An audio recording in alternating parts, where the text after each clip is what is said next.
Hello! Magandang araw mga kasari-sarites ko dyan. Kamusta po ang buhay tindahan ninyo? Okay pa ba ang mga may maliit na sari-sari store dyan, ha? Kaya pa bang lumaban? Sa taas ng bilihin ngayon, ha? Ano pa bang mga diskarte anong pwede nating gawin, ha? Syempre, sa mga matatagal nang nagtitinda dyan, alam na ang pasikot-sikot, ha? Pero, sa mga baguhan, sa mga nag-iisip na magtindahan na lang sila kaysa magtrabaho, panoorin nyo ito, pakinggan nyo ang sasabihin ko para maiwasan ninyo ito. Ito ang isa sa dahilan bakit bumabagsak, nagsasara ang ating tindahan. Ano to?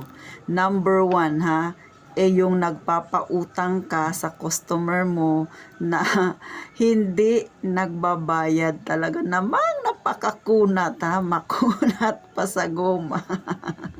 Sinong nakaka-relate dyan, Siyempre, ang lahat ng may tindahan, naranasan na ito. Hindi naman masama magpautang, lalo na kung ang pinapautang mo, good payer, ika nga. Pero kapag makunat pa sa goma, o kaya may background na siya na makunat magbayad, huwag nyo nang pauutangin. O kaya naman, kung pauutangin ninyo siya, maglagay lang kayo ng boundaries. Sabihin niyo kung hanggang 300 lang hanggang 300 lang ang kaya kong ipautang sa'yo at yun lang yung kaya kong tapalan. Kasi nga, kapag hindi siya nakabayad, at least hindi babagsak yung tindahan mo. Minsan kung sino pa yung makunat, yan pa yung matindi kong mangutang. Mamaya-mayain ka, pagod na pagod ka sa buong maghapon, kalilista ng uutangin niya. Tapos pagdating na ng bayaran, kunwari magbabayad, ipapatotal ang kanyang utang, takang-taka pa siya. Bakit daw ganun kalaki ang kanyang babayaran sa tindahan? Kayo ba mga kasari-sari, na-experience nyo na yan? Di ba? Para bang ikaw yung may kasalanan, ba't ganyan kung lumaki ang kanyang utang? Tapos ang babayaran pala sa'yo sa overall na total niya, 1/4 lang. Tapos mangungutang na naman siya ng higit na mas o higit na mas pa, 'di ba? Malaki kaysa sa nauna. Talagang babagsak ang tindahan mo pagka ganyan.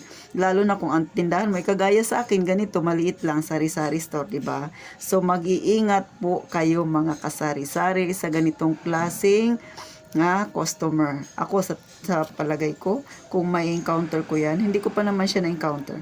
Pero kung mararamdaman ko yan na ganyan, di baling wala akong customer kesa ganyan na magiging customer ko, di ba? Mapapahamak ang iyong negosyo. Number 2, na maaring maging dahilan na bakit bumabagsak ang isang tindahan ang iyong puhunan, ikaw rin mismo may-ari nagagastos mo. Di ba? Ako, aminado ako, minsan dumarating ako sa ganyan, lalo na kung namamasyal ako, di ba?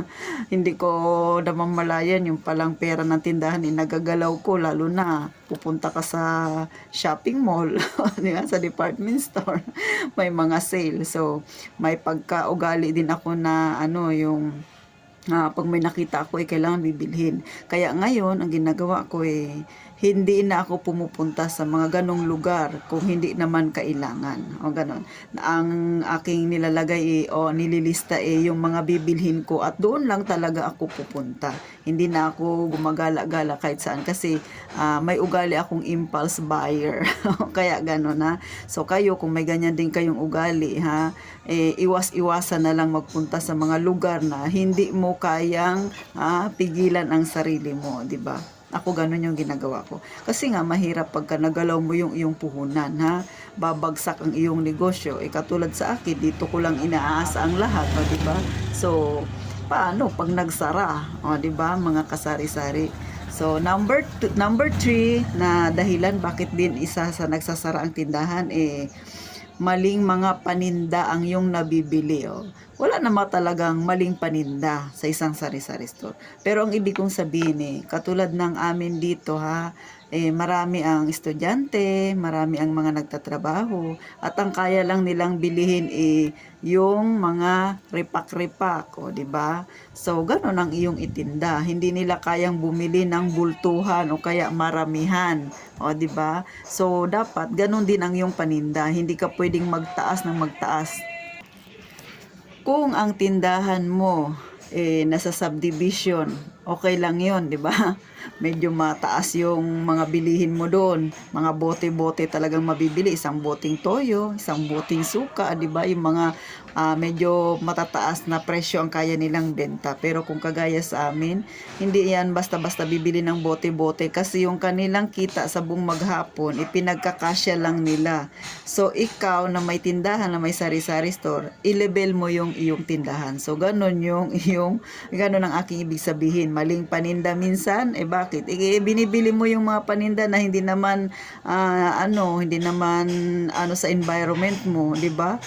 Kung bibilihin mo yung mga damit-damit, mga kung ano-ano dyan, yan yung gagawin mong mga extra sideline sa tindahan mo, mga kung ano-ano pang mga gamit na hindi naman nauukol sa environment mo, hindi rin yan mabebenta. Kasi nga, syempre, i-level natin ang ating paninda ayon sa pangangailangan ng mga kapitbahay mo, ng mga kabarangay mo. Ganun po yung aking ibig sabihin, o di ba? Kasi kung bibili ka ng hindi naman nila kailangan, hindi yan mabebenta. Pangalawa, mapipending lang yung pera mo. So, hindi mo rin mapapaikot ang iyong puhunan. So, di bali ng maliit ang iyong tubo, basta dire-diretso, tuloy-tuloy ang benta, madaling lalaki ang iyong tindahan, o di ba? O so syempre sa mga may tindahan diyan, mga datihan na alam na nila ang mga ganitong style. Bagamat maliit lang din ang impact nito sa mga may tindahan, pero syempre ito rin yung nagiging dahilan, di ba? Parang lalangawin na yung tinda. Kasi nga hindi naman sa kanilang paningin, hindi naman kaakit-akit sa kanilang paningin ang yung paninda. Tamang tingin lang sila pero hindi yan bibili. So number 4, ano pa ba ang mga dahilan bakit nagsasara? Yung sarili mong pera at ang pera ng iyong negosyo ay pinagsasama mo, o di ba? Parang halos magkaparehas sila sa sa number 2 yung nagagastos mo. Ang pera mo sa tindahan or sa negosyo mo pera mo lang yun doon. Huwag mong aariing iyo, ihiwalay mo yung pansarili mong pera. Kasi nga ang pangnegosyo ay pangnegosyo lang para kumita pa siya. Pero kung gagamitin mo na magiging pansarili mo, paano mo pa mapapalago yung negosyo mo, di ba? So, ganun ingat-ingat tayo sa paghawak ng ating pera, mga kasari-sari test ko dyan. Last na maaring maging dahilan, namimili ka ng hindi pa naman agad kailangan ng mga gamit. Katulad ng lagayan ng mga gamot. Ako kasi naipakita ko na sa nakaraang vlog ko yung nagdi-DIY ako ng lagayan ng gamot, mga kung ano-anong lagayan diyan Hangga't hindi kailangan o hangga't hindi naman ganun kaimportante, hindi ko siya binibili. Hangga't maaari gumagawa lang ako ng paraan kung ano lang yung meron ako, pinagtsatsagaan ko siya. Bakit? Kasi kung bibili ka, syempre ibabawas mo pa yan sa puhunan mo. So mababawasan yung puhunan mo pag bibili ka niyan. Hindi naman yun kikita, simpleng lang yun simpleng example lang yun, yung mga lagayan ng mga ng mga gamot, mga abubot, mga kung ano-ano pa diyan. Kapag binili mo yan, hindi kikita ang iyong pera, kundi mababawasan ang iyong puhunan. Kaya iwasan mo nang bumili ng mga ganon. Ang mas damihan mo ang pamimili yung iyong paninda, kasi yung iyong paninda sigurado ka doon kakikita, at saka syempre mabebenta yun. Yung mga gamit na yan na mga abubot-abubot, hindi pa yan agad-agad, hindi kakikita sa mga yan. Bagamat kailangan mo rin yan sa tindahan mo, pero hayaan mo muna na magamit mo ang pera mo doon sa kaukulan niya talaga, o di ba? O, ganun po ang aking ginagawa, mga kasari-sari. So, kayo ba ay may natutunan sa aking maliit na i-review, di ba? Isa sa mga dahilan bakit bumabagsak ang ating tindahan. So, sana nga may natutunan kayo, kasi sa totoo lang, lalo na sa mga baguhan, malaking tulong ito sa kanila para maiwasan nila na hindi bumagsak ang kanilang tindahan. Tsaka makakatulong din ito ng malaki.